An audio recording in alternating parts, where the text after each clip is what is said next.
Welcome to Thalira Tales, where stories bloom in silence, carrying emotion, mystery, and hidden truth. Step in and let the tale unfold. On our anniversary, my husband brought his mistress on stage and shouted into the microphone, "5 years is more than enough. I'm sick of you. You're plain, you're boring, and I want you out of my house tonight." He barked the words, humiliating me in front of his entire extended family and our social circle. He thought I would cry. He thought I would be destroyed.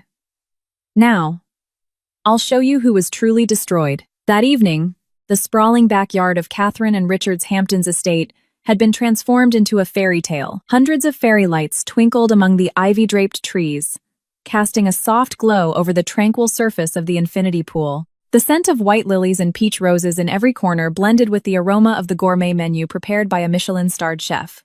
The classical melodies of a Juilliard string quartet added an elegant touch to their 5th wedding anniversary. This was a night Catherine had designed with all her heart, a monument of love for their 5-year journey together. Catherine stood near the small stage, her champagne-colored silk gown hugging her figure perfectly. She smiled, greeting every guest warmly. Her eyes, however, never stopped searching for Richard. 5 years ago, they had started from scratch. Richard was just a regular corporate employee with big dreams, and Catherine was a woman who fell in love with his drive and ambition. What Catherine never told him was that she was the sole heiress to the Sterling Empire, a massive corporate conglomerate built by her family. She wanted to be loved for who she was, not for her trust fund. So, with her parents' blessing, Catherine lived simply, supporting Richard from the shadows in ways he never noticed. When Richard's startup needed a capital injection, Catherine quietly used a fraction of her inheritance, framing it as a loan from an anonymous angel investor. When Richard needed connections, Catherine arranged coincidental meetings through her father's network at the country club. This multi-million-dollar Hamptons estate, the sports cars in the driveway, the company Richard now proudly led as CEO, all of it was the fruit of Catherine's hidden labor, neatly gift-wrapped as Richard's personal achievements. To her, it didn't matter. Richard's happiness was her happiness. Seeing her husband standing tall and respected by everyone was the greatest gift. Tonight was the pinnacle. All of Richard's business associates, their socialite friends, and their families had gathered together. Catherine spotted her parents at one of the VIP tables, smiling proudly at her. Her father had always been a little suspicious of Richard, believing his son-in-law had risen to the top a little too easily. But her mother always calmed him down, believing Catherine's love had made Richard a better man. Catherine hoped tonight would finally prove to her father that Richard was the right choice. Finally, she saw him. Her husband looked dashing in a bespoke Italian suit, laughing with some key Wall Street investors. Catherine walked over, slipping her arm through his. "The party is incredible, honey," Richard whispered, kissing her forehead. Catherine's smile bloomed. This was exactly what she wanted. But something felt off.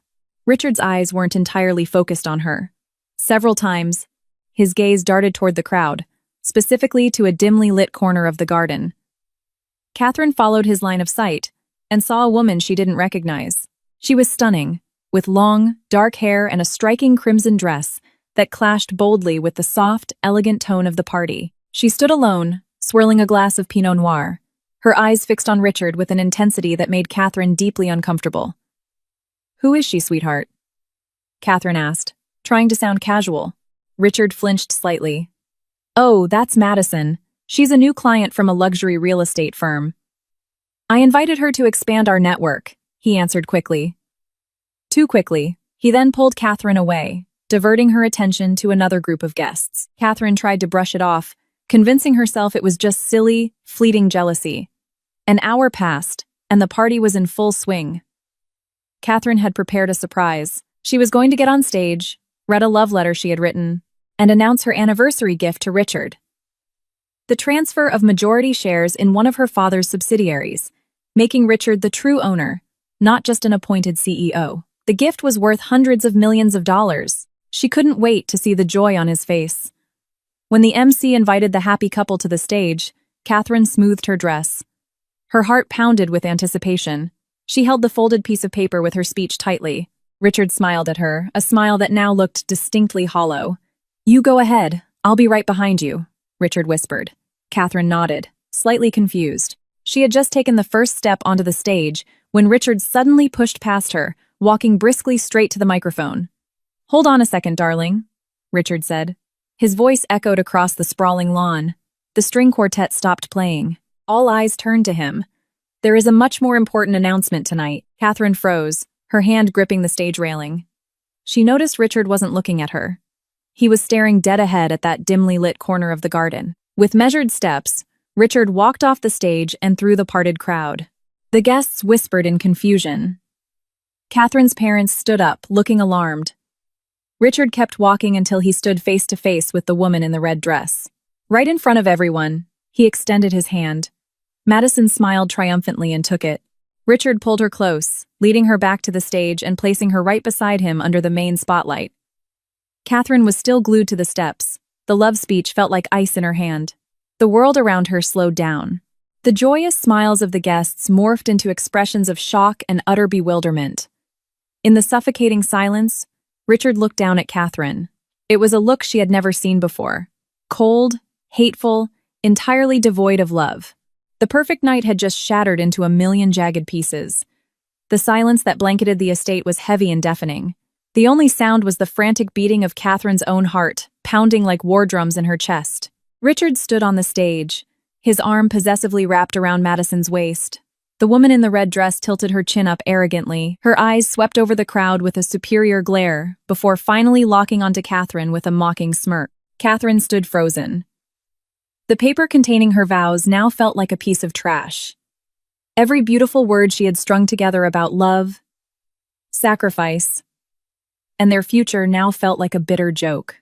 She could feel hundreds of eyes on her, filled with pity, morbid curiosity, and perhaps a bit of schadenfreude. She was the main attraction in a circus created by her own husband. Richard brought the microphone closer to his mouth. The face that used to smile warmly at her was now twisted into a cruel sneer. "Good evening, everyone," Richard began. His voice was loud, steady, and unapologetic. "I know you all came here to celebrate my 5th anniversary with Catherine." He paused, letting the tension mount. Then, he looked down at his wife with sheer contempt.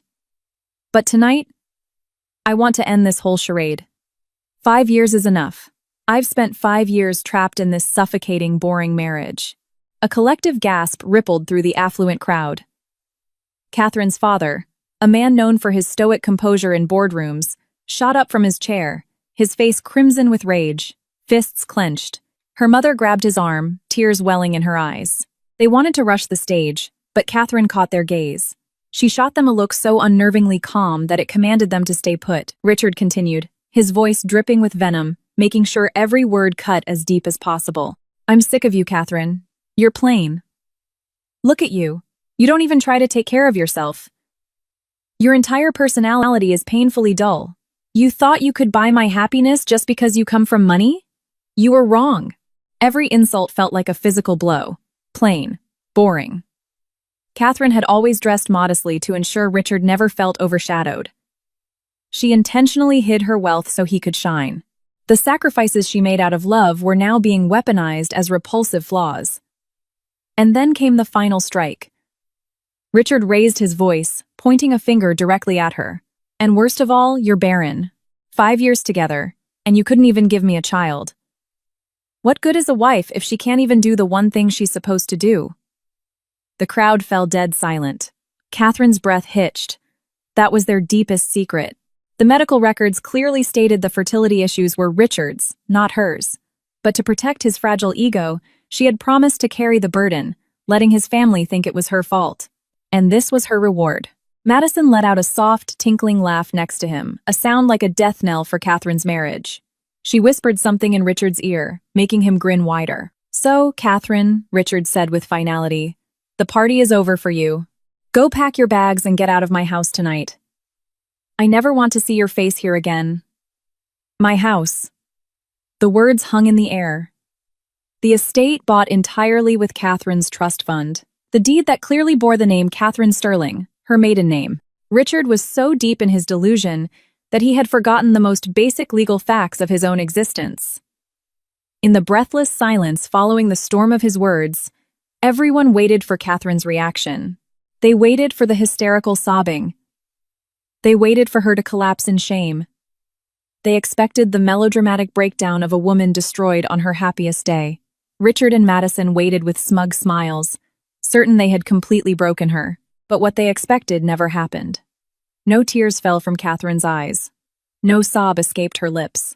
Instead, after a few seconds that felt like an eternity, Catherine did the unimaginable. Her lips slowly curled upward, forming a smile.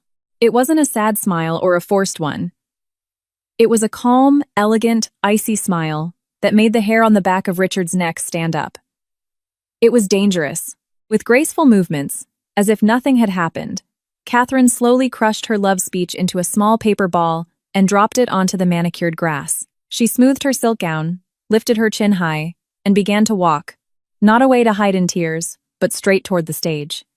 Every step was measured and precise. The clicking of her designer heels against the stone steps was the only sound in the yard, ticking like a countdown to Richard's doom. The crowd instinctively parted for her, looking at her with a mix of awe and terror. Richard and Madison watched her approach, confused. The triumphant grins faded, replaced by wary expressions. They expected a shattered victim, not a queen marching to reclaim her throne. Catherine reached the stage. She didn't walk up the stairs. She simply stood at the bottom, looking directly up at Richard. Her eyes, usually full of warmth, now glinted like steel forged in fire. "Are you quite finished?" Catherine asked. Her voice was crystal clear, perfectly stable, without a single tremor. Richard was momentarily stunned by her composure. "What do you want?" "Get the hell out of here," he snapped, trying to regain control. Catherine smiled wider. "It's not my time to leave just yet. It's my turn." With a movement so swift Richard didn't even process it, Catherine reached up. Before he could react, her slender fingers closed around the microphone. There was a brief tug of war, but her grip was ironclad. The microphone was hers. She didn't step onto the stage. She stayed on the ground level with the guests, silently communicating that she was one of them, not a participant in the cheap melodrama above her. She turned the microphone on. The heavy silence was ready to be shattered. On stage, Richard and Madison stared at her with a creeping sense of dread. They had just woken a sleeping lioness, and they had no idea how to stop her. The microphone felt cold and solid in her hand. Its weight grounded her. She took a deep breath, not out of nervousness, but to gather all the strength she had kept tightly bottled up for the past 12 months. "Thank you, Richard," she began, her voice echoing smoothly across the lawn. "Thank you for that incredibly theatrical announcement. I have to admit, you've always had a flair for the dramatic." A few nervous chuckles escaped from the crowd. They didn't know how to react. Richard frowned, completely thrown off. He wanted her begging, broken, not delivering calculated sarcasm. Catherine turned her gaze away from him, sweeping over the crowd like the perfect hostess. "Ladies and gentlemen, I sincerely apologize for this unpleasant interruption. This was supposed to be a beautiful evening, but don't worry." She offered a small, sharp smile. "Consider this the opening act. The entertainment for my Independence Day." Whispers broke out. Independence Day? The concept was so bold no one could fully grasp it yet. Catherine locked eyes with Richard again.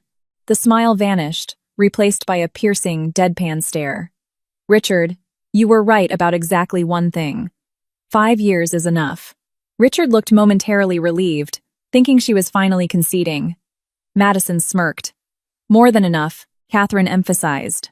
5 years is entirely too long for me to fund the life of a parasite like you." The word parasite dropped like a bomb. Richard's face went from pale to ghostly white. His jaw clenched tight. "What the hell are you talking about?" He hissed loudly enough for the mic to pick up. "What am I talking about?" Catherine let out a humorless laugh. She began to pace slowly in front of the stage, like a star prosecutor presenting her opening statement. "Let's break it down. 5 years ago, you were a junior analyst drowning in student debt. Then, suddenly, you had the capital to launch your own firm. You told everyone it was your life savings. Remarkable coincidence, wasn't it?" She paused, ensuring every guest was hanging on her every word. "Then, your company miraculously landed that massive government contract. You needed a high-level connection, and somehow, you bumped into the exact right senator at a charity golf tournament. You called it luck. An even more remarkable coincidence. Then you needed a house to match your new status, and we found this multi-million-dollar Hamptons estate for a fraction of its market value. You told everyone you were a master negotiator. The most incredible coincidence of all. She stopped pacing and stared him down. All those coincidences. All that luck, it all has a name. Richard. And her name is Catherine. My money. My family's connections. Everything you flaunt as your hard work was a handout from me. Richard was trembling with a mix of fury and profound embarrassment. You're lying. That's slander, he shouted. Catherine ignored him. Her gaze shifted to Madison, whose triumphant smirk was entirely gone. The woman in the red dress was looking frantically between Richard and Catherine. And as for you, sweetheart, Catherine looked Madison up and down with utter disdain. Whatever your name is, congratulations. You've just won a man. She paused, letting Madison hold on to a shred of hope. A man who is about to become homeless. Madison's face drained of color. The illusion of her glamorous future was cracking. Don't listen to her, babe, she's just jealous, Richard yelled, trying to convince Madison and perhaps himself. Jealous? Catherine raised an eyebrow. Oh, Richard, that feeling died a long time ago. All I feel now is pure disgust. She turned her full attention back to Richard. The crescendo had arrived. Earlier, you so confidently kicked me out of your house. That was the funniest part of this whole circus. Catherine took a step closer to the stage. Richard, darling, your memory seems to be failing you. Perhaps you've been too busy managing your mistress. Let me refresh it. 5 years ago, before we got married, my attorneys handed you a stack of paperwork. You were so desperate to marry the quiet, unassuming girl who happened to have a small inheritance that you signed it all without even hiring your own counsel. Do you remember? Cold sweat broke out on Richard's forehead. The prenuptial agreement. He had treated it like a mere formality. In that document, Catherine's voice rang out like a judge delivering a sentence. It clearly states that all assets I owned prior to the marriage and all assets purchased during the marriage using my private funds remain entirely mine. No alimony, no 50/50 split. Catherine smiled at the sheer horror dawning on his face. And guess what? This magnificent estate, she gestured around her, was bought entirely in cash from my private trust a month after our wedding. The deed is sitting in my safe, under my maiden name, Catherine Sterling. Those luxury sports cars in the garage? Birthday gifts from me to myself? That vintage Rolex collection you love to flash around? Gifts from me to you. Which, legally, I can and will repossess. Utter silence. Not even the crickets seemed to chirp. And most importantly, Catherine saved her final lethal blow, the company you run so proudly. Vanguard Solutions. You thought you built it from the ground up, Richard? Vanguard is a shell subsidiary of Sterling Enterprises, my family's company. I placed you there as CEO just to give your fragile ego something to brag about. Your title, your salary, your corporate card, it all comes from me. She lifted the mic, her eyes blazing with absolute victory. So allow me to correct your earlier statement. This is not your house. This is my house. You don't get to kick me out. Her voice dropped to a freezing register. I am kicking you out. And oh, one more thing. As the actual majority shareholder, consider this your official notice. Richard, you're fired. Richard's entire reality collapsed in real time. Madison physically stepped away from him, looking at him as if he carried a contagious disease. Every ounce of pride, status, and wealth Richard thought he owned vanished in the blink of an eye, obliterated by the calm words of the woman he had just tried to destroy. The shockwave from Catherine's declaration was silent but devastating. Time seemed to stand still. Richard stood petrified, his mouth slightly open, his eyes hollow. All the color had drained from his face, leaving a pale mask of absolute horror and disbelief. Beside him, Madison looked as if she had been struck by lightning. Her arrogant smirk had evaporated, replaced by pure panic as she realized her golden ticket was a sinking ship. The guests, who had been whispering, now began murmuring openly. Their voices were a mix of shock, admiration for Catherine, and blatant mockery aimed at the couple on stage. Those who had looked at Catherine with pity moments before now looked at her with newfound reverence. She wasn't a scorned wife. She was a queen who had just ruthlessly reclaimed her throne. In the midst of the chaos, Catherine's father finally moved. His red, angry face had transformed into an expression of fierce, overwhelming pride. He finally understood. The daughter he always thought was too soft and naive had a spine made of titanium. He caught Catherine's eye. A single, subtle nod from her was the only order he needed. Her father pulled out his phone and gave a quick signal to a group of large men in sharp black suits who had been blending in as guests. They were the Sterling family's elite private security detail. Their objective was now clear. With swift military precision, 4 guards converged on the stage, surrounding Richard and Madison. "What the hell is this? Don't touch me!" Richard finally snapped out of his paralysis, trying to project a dying shred of authority. "This is my party. I'm the host. Get out!" But his words held zero weight.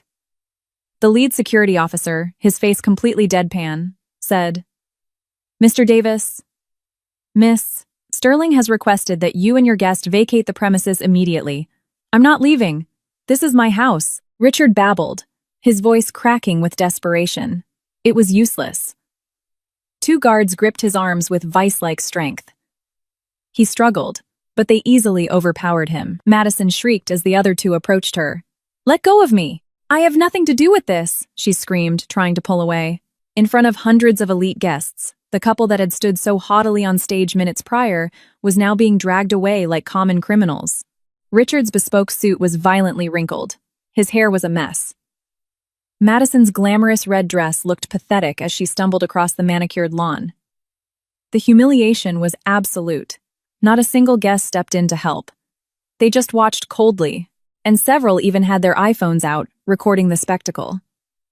While the execution took place, Catherine remained perfectly still. She pulled out her phone and opened a group chat she had prepped months in advance. The group was titled Operation Independence. It contained her lead attorney Eleanor Wright, her private wealth manager, and the head of IT at Vanguard Solutions. She typed a single word: execute. Miles away in Manhattan, professionals who were intentionally working late sprang into action. At the private bank, a single keystroke froze every joint account and credit card bearing Richard's name. His mobile banking access was revoked. In less than 30 seconds, Richard was completely financially paralyzed. At the corporate data center, an IT admin executed a script. Richard's corporate email was disabled. His access to company servers, client databases, and digital keycards was permanently wiped. Virtually, he was erased from his own company. At the law firm, an associate hit send on a drafted email. A formal termination letter was sent to Richard's personal inbox, CCing the entire board of directors. It was silent, fast, and lethal. A perfectly executed corporate assassination. Back in the garden, Richard and Madison's screaming faded away until the heavy iron gates slammed shut behind them. The atmosphere settled, but this wasn't awkward silence, it was an electric buzz of adrenaline and awe. Catherine raised the microphone one last time. She looked incredibly relaxed. The massive weight she had carried for the past year was finally gone. "Once again, I apologize for the overdramatic intermission," she said with a genuine, glowing smile. "Now, let's leave the trash where it belongs." She picked up a fresh glass of Dom Perignon from a passing waiter's tray. "This party is far from over. Tonight, we aren't celebrating a fake past. We are celebrating a new beginning. To the future. And to freedom." The crowd erupted into thunderous applause. The tension shattered, replaced by an atmosphere of genuine celebration. The quartet struck up a lively, upbeat tune. Guests swarmed Catherine not to comfort her, but to congratulate her. They praised her brilliance and her ruthlessness. She was no longer a victim, she was a legend. Outside the formidable iron gates, the scene was a stark contrast. The sky opened up, and a sudden, torrential New York downpour began. Richard and Madison stood on the side of the dark, winding Hampton's Road without an umbrella, without a destination. Shivering, Richard pulled out his phone and frantically opened his banking app. Access denied. He tried to order an Uber Black using his corporate card. Card declined. True. Paralyzing panic gripped his chest. He opened his personal email and saw the subject line that made his knees buckle. Notice of immediate termination. He collapsed onto the wet curb. His expensive Italian suit was soaked and smeared with mud. Everything was gone. The house, the job, the money, the status, wiped out in 15 minutes. Madison stared down at him. The look of adoration was replaced by venomous hatred. Her gorgeous dress clung uncomfortably to her, her expensive makeup running down her face in dark streaks. She didn't see a rich, powerful CEO anymore. She saw a soaked, pathetic loser. "So," Madison said, her voice sharp as glass over the sound of the rain, "where exactly are we staying tonight?" Richard just looked at her with empty, terrified eyes. He had no answer. He had absolutely nothing. The universe's karma had just clocked in for its shift. Exactly 1 year prior, at 2 a.m. on a Wednesday, Catherine was jolted awake by the buzzing of a phone on the nightstand. It wasn't hers. Richard had forgotten to silence his. Normally, she wouldn't have cared, but the buzzing was relentless, indicating a rapid-fire string of text messages. Annoyed, Catherine reached over to turn it off so Richard could sleep, but as the screen lit up, a preview notification from an unsaved number caught her eye. "Babe, booked the plaza for the weekend. Don't forget your excuse for the wife. Can't wait." Catherine's world stopped spinning. The air in her lungs turned to ice. Babe, the plaza, the wife. Those words hit her like a sledgehammer, cracking the foundation of the trust she had painstakingly built over 4 years of marriage. Her hands shook so violently she nearly dropped the phone. Richard, snoring softly beside her, was entirely oblivious to the hurricane currently ripping through his wife's soul. Her first instinct was primal. Wake him up, smash the phone into his face, and scream for an explanation. She wanted to break every lamp in the room. But then, a cold, calculating logic washed over her, suppressing the raging inferno of her emotions. What would a confrontation achieve? Richard would lie.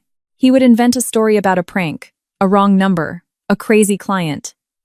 He would beg, cry, and swear loyalty. And Catherine, blinded by love, might have forgiven him. Then Richard would just learn to hide his tracks better, continuing to play her for a fool. No. Catherine Sterling refused to be the fool. The agonizing pain slowly hardened into something else. Something cold and metallic. A resolution. If Richard wanted to play with fire, Catherine would make sure he burned to ashes. But not tonight. She would wait. She would plan.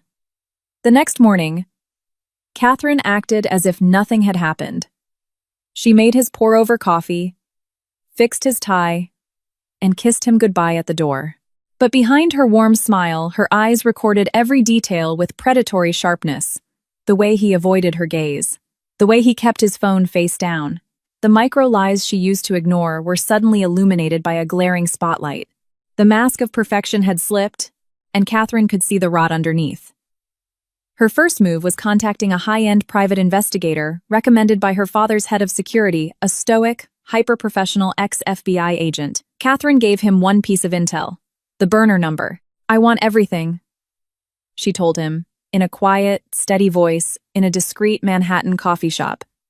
Who she is, where they meet, how often, and most importantly, follow the money. The first dossier arrived a week later. The woman was Madison Montgomery, an Instagram model trying to pivot into luxury real estate. The photographs the PI provided were excruciating to look at. Richard and Madison dining at Le Bernardin, shopping at the Dior boutique on Fifth Avenue, even taking a weekend trip to Street Bart's. Catherine's heart fractured again, but she didn't let a single tear fall. She converted the pain into fuel. The most damning report was the financial one. The PI had tracked the spending. The Michelin star dinners, the Hermes bags, the Rolex for Madison, the rent for her upscale Chelsea apartment. It was all being funneled through Richard's corporate expense accounts. Richard was embezzling company funds, her family's company funds, to finance his mistress. This wasn't just infidelity anymore. It was a felony. It was exactly the ammunition she needed.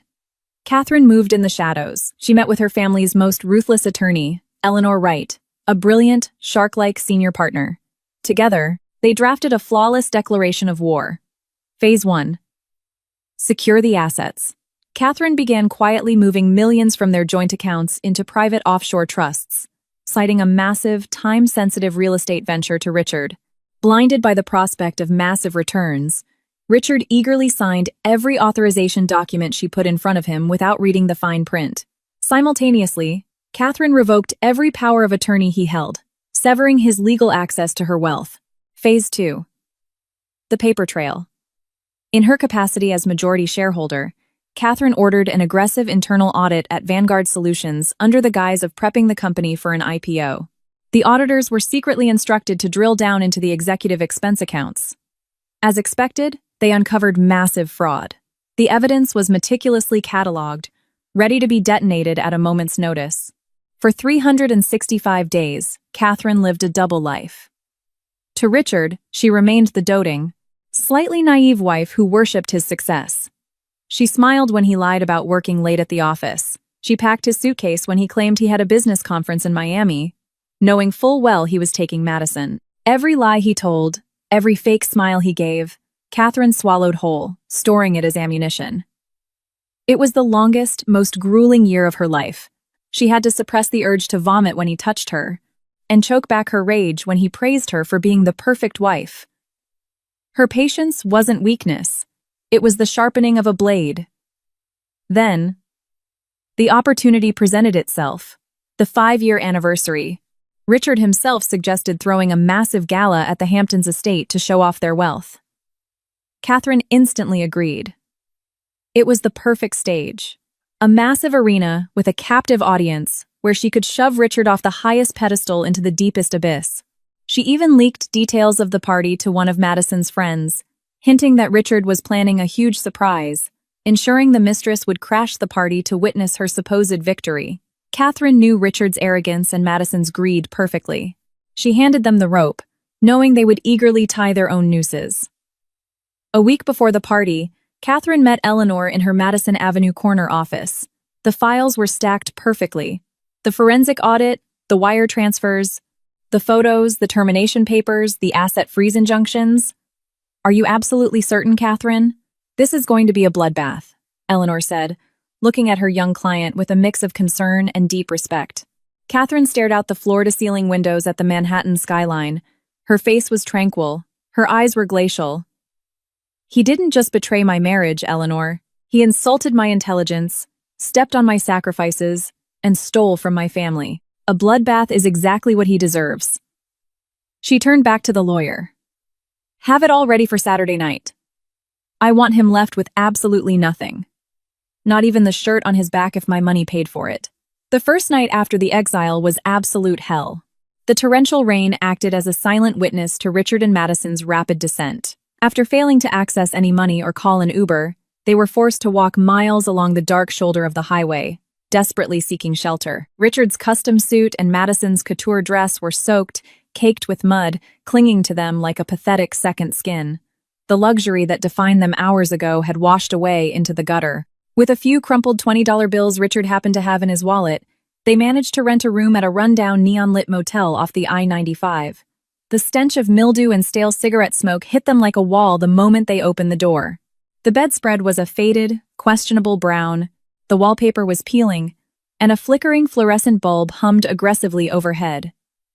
It was a stark, brutal contrast to the penthouses and 5-star resorts they were accustomed to. Madison screamed hysterically when a massive roach darted across the bathroom tiles. "I am not sleeping here. This is disgusting," she shrieked, her voice hoarse from crying and screaming at the rain. "Then where the hell do you suggest we go?" Richard snapped, his temper finally exploding. The stress and humiliation had completely vaporized his suave persona, leaving behind a frantic, cornered rat. "This is your fault. If you hadn't insisted on doing it in front of everyone—" "My fault? You were the one whispering in my ear to humiliate her. You said the stupid bitch wouldn't do anything. It turns out you're the stupid one, Richard. You didn't even know she owned everything."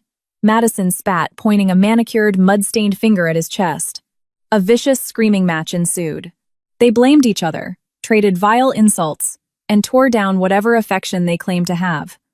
The love and passion that fueled their affair evaporated in that dingy room, replaced by toxic regret. They were trapped in a cage with their own colossal failure. By the next morning, their destruction became public entertainment. A prominent NYC socialite who attended the party had uploaded her crystal-clear recording of the stage confrontation. The 5-minute video hit TikTok and Twitter with the caption, "Number instant karma cheating CEO gets destroyed by billionaire wife at anniversary party." Within hours, it was a viral phenomenon. Richard's sneer, Madison's smug face, and their subsequent pathetic, muddy ejection were broadcast to millions. Memes flooded the internet. Number Queen Catherine and number Richard the Parasite trended #1 worldwide. They couldn't hide. Desperate, Richard tried calling his Wall Street buddies, the men who used to drink his scotch and laugh at his jokes. He hit a brick wall. Most sent him straight to voicemail. Others made weak excuses and hung up. Finally, a guy Richard considered his closest friend answered, his tone ice-cold. "Lose my number, Richard. I'm not tanking my firm's reputation by associating with radioactive waste. You picked a fight with the Sterling family. You're dead in this town." The line went dead. Richard finally understood. The respect, the handshakes, the VIP access, none of it was for him. It was for Catherine's money. Without her, he was a nobody. Madison faced her own reckoning. Her modeling agency dropped her instantly due to the PR nightmare. Her socialite friends blocked her on Instagram. The luxury boutiques she frequented blacklisted her. The viral label of a gold-digging homewrecker permanently closed every door she had fought to pry open. After a few days surviving on cheap takeout with their dwindling cash, reality hit hard. They needed liquid assets to survive. Reluctantly, Madison decided to pawn some of her investments, the luxury bags and jewelry Richard had gifted her. They walked into a high-end luxury consignment store in Soho. Madison, trying to project whatever dignity she had left, placed her prized orange Hermes Birkin bag on the glass counter. It was the ultimate status symbol, a gift Richard gave her after he supposedly closed a massive deal. The appraiser, an older man with thick glasses, examined the bag under a loupe. He checked the stitching, the leather stamp, the hardware. After a tense 5 minutes, he pushed the bag back across the counter. "I'm sorry, miss. This is a counterfeit. It's a very high-tier super fake, but it's completely worthless here," he said flatly. Madison's world crumbled for a second time. "That's impossible. My boyfriend bought this directly from the boutique for $30,000. She shrieked. The appraiser raised an eyebrow. "Then you should have the receipt and authentication papers, yes?" Madison whipped her head toward Richard, her eyes murderous. Richard looked at the floor, his face pale and sweating. I got it from a private broker," he mumbled, refusing to meet her gaze. The hideous truth spilled out in the middle of the boutique. Richard had never bought her the real thing. He couldn't afford it without triggering red flags on the audit, so he used company cards to buy high-end knockoffs to keep her happy. Cards that were now canceled, leaving him holding the massive debt. Madison stared at him, no longer with anger, but with profound, bottomless disgust. The man she thought would give her the world was nothing but a cheap fraud. The luxury she had sacrificed her reputation for was a literal lie. "You broke, pathetic liar," Madison hissed. She snatched the fake bag and stormed out of the store, leaving Richard standing there, crushed beneath the weight of his own lies. In that moment, among the fake luxury goods, Madison realized their relationship was exactly like the bag.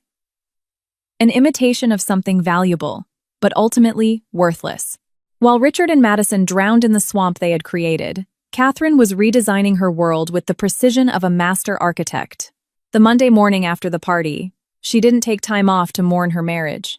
Instead, she put on a razor-sharp navy Tom Ford power suit, pulled her hair into a sleek chignon, and walked through the glass doors of the Vanguard Solutions skyscraper in Manhattan. She didn't enter as a guest, she entered as the conqueror. An emergency board meeting had been convened. The room was full of older, seasoned executives, veterans who had worked for her father for decades. They knew Catherine as the quiet heiress, the supportive wife of their brilliant young CEO. When Catherine took the head chair, the doubt in the room was palpable. They respected her name, but they thought this was the emotional reaction of a scorned woman playing corporate dress-up. Catherine let the silence stretch, locking eyes with every board member, radiating an icy calm that unsettled them. She didn't ask for pity or mention her personal life. "Good morning." Her clear voice cut the tension. "As you are all aware, the CEO seat at Vanguard is currently vacant. I am here to inform you that I am assuming the role of Chief Executive Officer, effective immediately." A senior director, a man named Robert, cleared his throat. "Miss Sterling, with all due respect, we deeply sympathize with your situation. But running a billion-dollar subsidiary requires experience. Perhaps we should bring in an interim CEO while you take time to heal? Catherine offered a razor-thin smile. This was exactly what she wanted. Thank you for your concern, Robert, but I believe I've had plenty of rest over the past 5 years, allowing an incompetent man to run this firm using my brain. The statement stunned the room. Catherine pressed a button on the remote, and the massive screen behind her hummed to life. But it wasn't standard financials. It was blueprints, corporate strategy maps, and highly detailed acquisition proposals. Proposals that everyone in the room recognized. The Liberty Project, that boosted our margins by 200% 2 years ago? Catherine pointed to the screen. That was my thesis. I handed it to Richard when he complained about stagnant Q3 numbers. The hostile takeover of Apex Dynamics? That was my 3-month market analysis, which I had to summarize into a 2-page brief because Richard couldn't understand the complex financials. For the next 20 minutes, Catherine dismantled every single achievement Richard had claimed, providing undeniable proof, time-stamped emails, original drafting documents, even sketches on cocktail napkins. She wasn't just the money behind Vanguard, she was the architect. The skeptical old guard sat in stunned silence, their mouths slightly agape. They weren't dealing with a spoiled princess. They were dealing with the actual apex predator they thought Richard was. I stayed in the shadows to protect my husband's fragile ego, Catherine concluded, shutting off the screen. I no longer have that handicap. So, if anyone here doubts my competence, my assistant has your severance packages ready.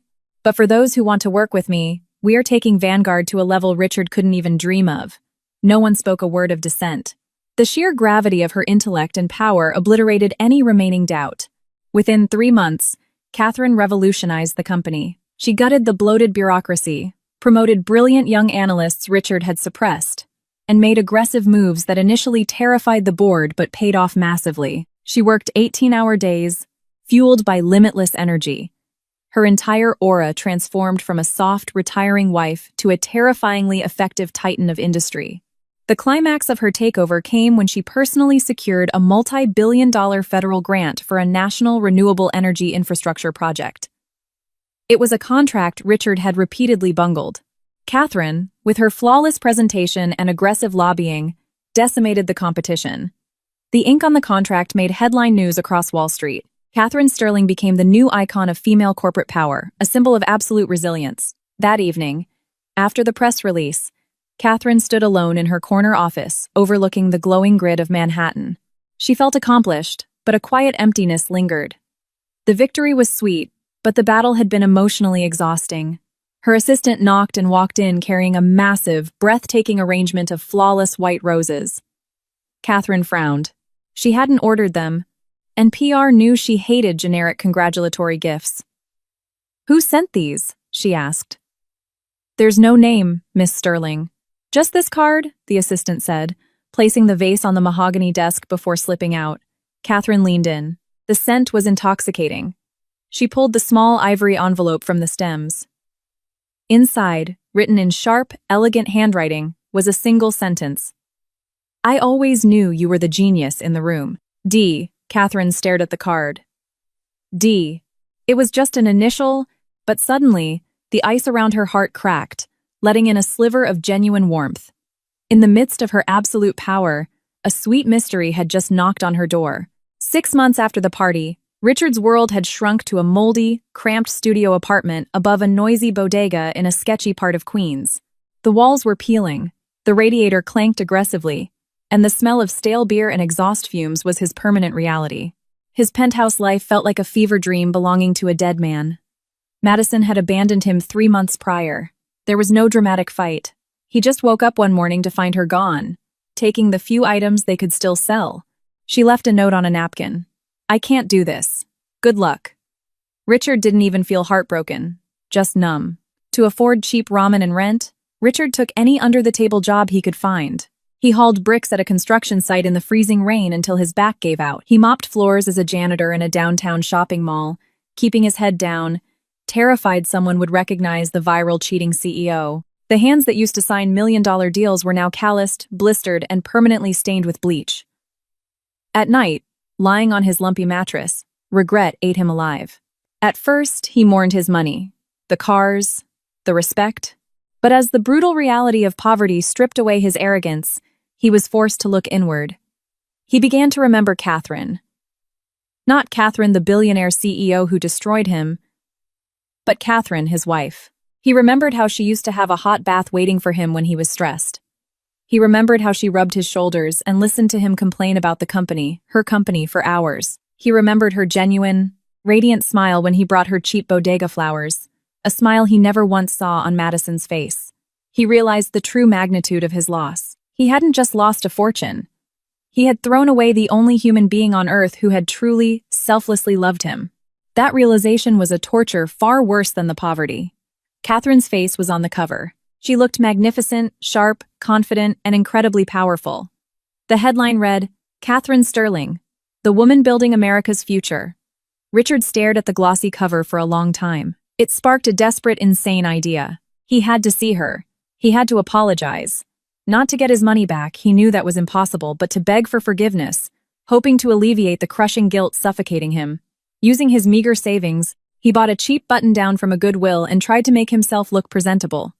He took the subway to the financial district, walking up to the towering glass monolith of Vanguard Solutions. Standing in the gleaming lobby he used to command, Richard felt like an insect. Men in Brioni suits rushed past him, talking about mergers. He didn't belong here anymore. He took a breath, preparing to beg the receptionist to call upstairs.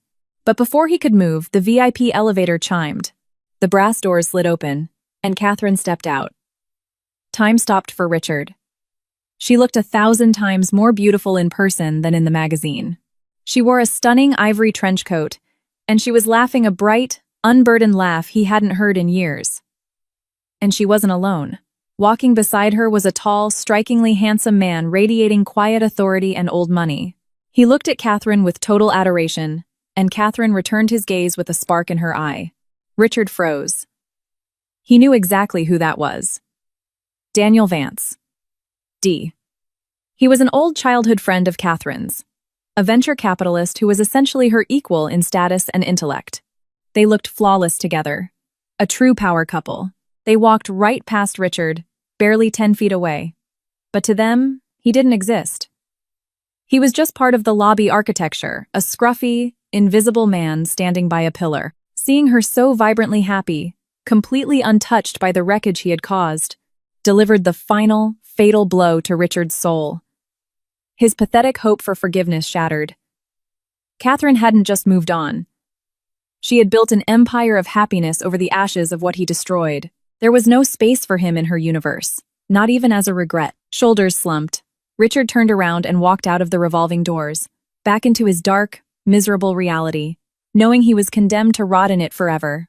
After fleeing the Queen's studio, Madison found herself drowning.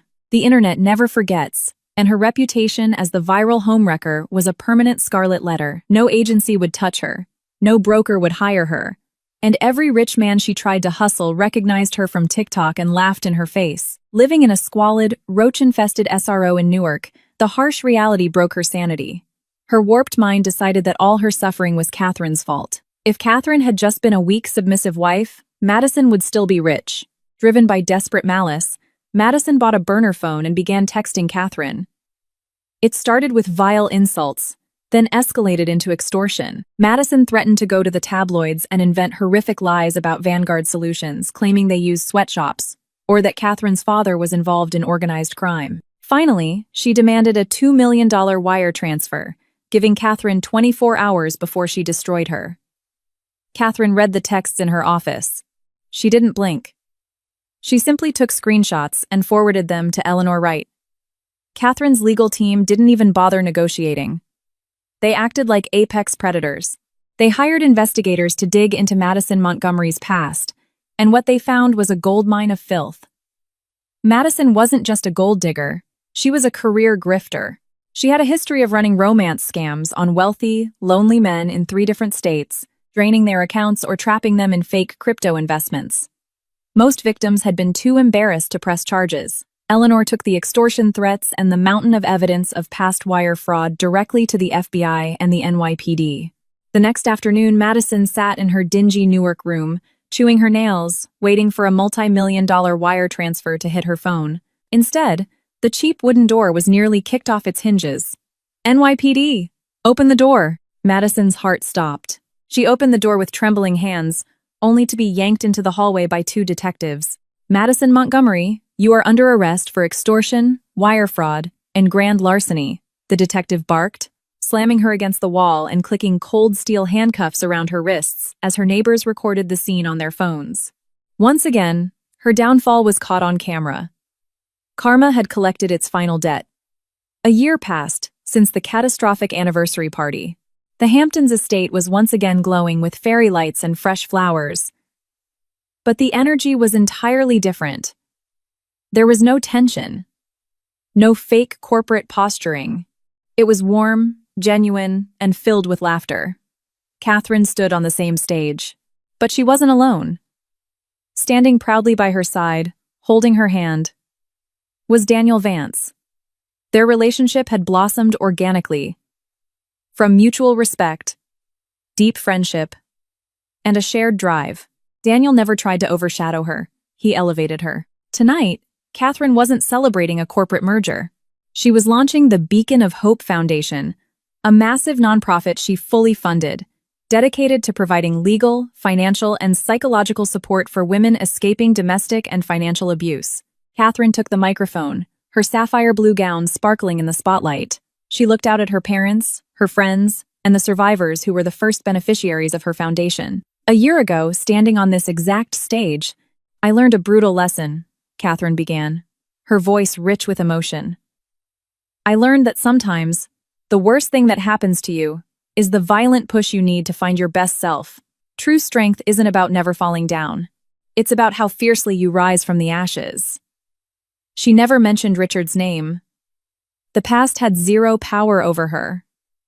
Tonight, we aren't celebrating revenge. We are celebrating light. Every person here has a fire inside them. This foundation is here to help reignite the flames of women whose light was stolen by the cruelty of others. Because the greatest victory in life isn't destroying the people who hurt you. It's building a beautiful, unstoppable life without them. The applause was deafening. Daniel squeezed her hand, his eyes shining with pride. Catherine had taken the deadliest poison of her life and synthesized it into the cure for others.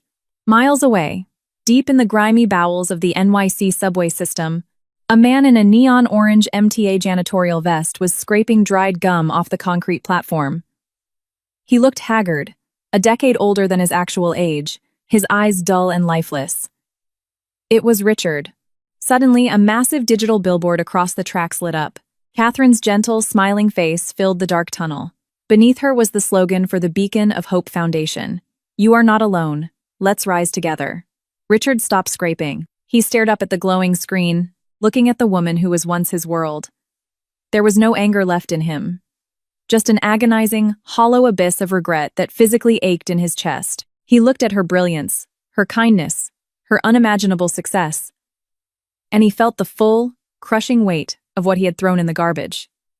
This was his hell. Not the manual labor or the poverty, but the eternal, inescapable awareness of the paradise he had burned down with his own hands. 3 years later, the salty ocean breeze played with Catherine's hair as she sat on the terrace of a stunning cliffside villa in Malibu, overlooking the vast expanse of the Pacific Ocean. The sun was melting into the horizon, painting the sky in violent, beautiful strokes of violet, orange, and gold. The crashing waves were a natural symphony, miles away from the chaos of Manhattan. It was her first real unplugged vacation in 3 years. Daniel walked out onto the terrace, placing 2 mugs of artisan tea on the teak table. He sat beside her, not speaking, just sharing the magnificent view. The silence between them was never heavy. It was a comfortable, secure, quiet, forged over years of true partnership. Trying not to think about the European expansion proposals? Daniel teased gently, bumping his shoulder against hers. Catherine let out a light, airy laugh. For the next 5 minutes, no, she replied. I'm practicing the fine art of doing absolutely nothing. It's harder than it looks. That's because your brain operates at 1,000 miles an hour, Daniel smiled. But you've earned this, Kate. You outworked Wall Street. Catherine rested her head on his shoulder, closing her eyes. 3 years had passed, and the echoes of her previous life were completely gone. Her corporate rise was legendary, but her true victory was internal. During her marriage to Richard, she had shrunk herself, dimming her own light to keep a fragile man comfortable. Now, she owned her brilliance without apology. She had reclaimed her identity. She never actively looked for updates on Richard or Madison. They were a closed book, tossed into a fire. But the universe had a dark sense of humor. A few months ago, driving back to New York from a ski trip with Daniel, they had stopped at a grimy interstate rest stop on the I-95 to get coffee. As Catherine walked toward the entrance, she saw a man in faded coveralls emptying the trash cans by the gas pumps. He was gaunt, weathered, and beaten down by life. It was Richard. There was no cinematic gasp. No rush of adrenaline or vindictive joy. Catherine just stopped for a fraction of a second. She watched the man who broke her heart, the man who tried to publicly execute her dignity, wrestling with a leaky garbage bag in the freezing cold. Richard hadn't seen her. His eyes were glued to the dirty concrete, his world reduced to trash and survival. Daniel, noticing she had stopped, followed her gaze. "Kate," he asked softly. Catherine took a breath, turned to Daniel, and smiled genuinely. "I'm fine," she said. And she meant it. "Let's go get that coffee." In the car, Daniel held her hand. "You okay?" Catherine looked out at the highway stretching ahead of them. "Years ago, I thought I'd feel triumphant seeing him like that. I thought I'd revel in the karma," she confessed. "But looking at him, I felt absolutely nothing. He's just a stranger. A stranger who has nothing to do with my story anymore." That was the moment Catherine knew she had truly won. Victory wasn't watching Richard suffer. His suffering was between him and God. Her victory was looking at her darkest trauma and feeling nothing but total, unshakable peace. Meanwhile, inside the concrete walls of a federal women's penitentiary, Madison stared blankly at the metal bars of her cell. Stripped of her designer clothes and makeup, she was just inmate 8,472, serving an 8-year sentence. Her beauty was fading, replaced by a permanent scowl. Karma for her wasn't just losing money, it was losing her ability to manipulate the world. She was trapped in a cage, entirely forgotten. Back on the Malibu terrace, the sun finally dipped below the water, leaving a canvas of twilight. Catherine opened her eyes and looked at Daniel, the man who loved her, not because he wanted to hide in her shadow, but because he wanted to fly alongside her. "Thank you," Catherine whispered. "For what?" Daniel asked softly. "For helping me remember what it feels like to be me." Daniel smiled and pressed a soft kiss to her forehead. They didn't need any more words. Sitting on the edge of the continent, wrapped in the fading light, Catherine Sterling had found the ultimate triumph. It wasn't a victory, marked by applause or destroyed enemies. It was the quiet, eternal victory of peace. Her story didn't end with revenge. It ended with a new beginning, where she was the undisputed author of her own destiny. I'm freezing. I'm bleeding. Slowly fading away. But don't worry. I'm fine.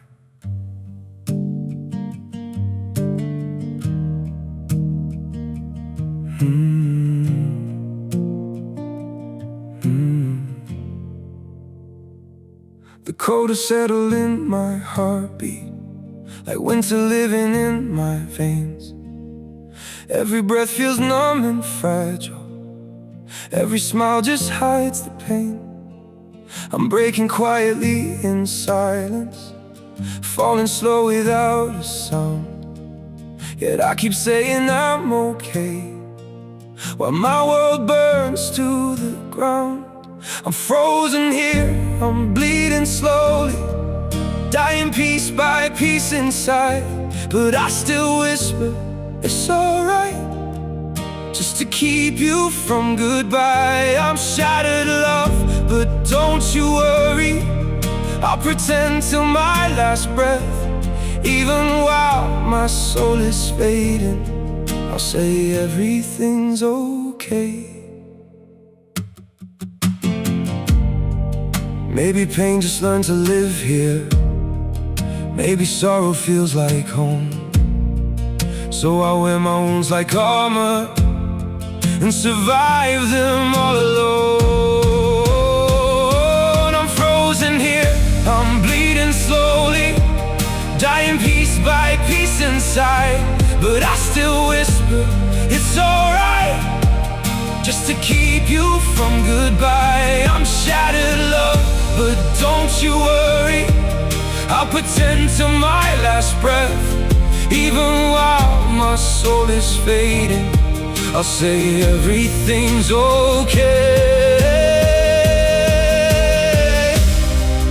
If you ever see me smiling, no, it's just my last defense. 'Cause sometimes love means hiding how much you're suffering. No, I'm frozen here, I'm bleeding slowly, dying piece by piece inside.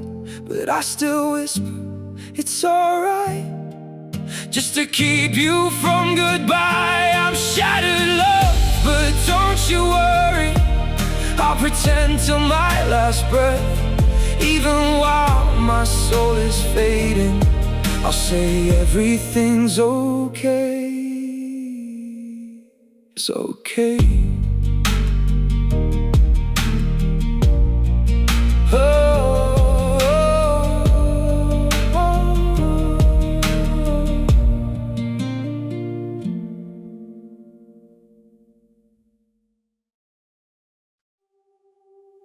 I'm freezing, I'm bleeding, slowly fading away. But don't worry, I'm fine.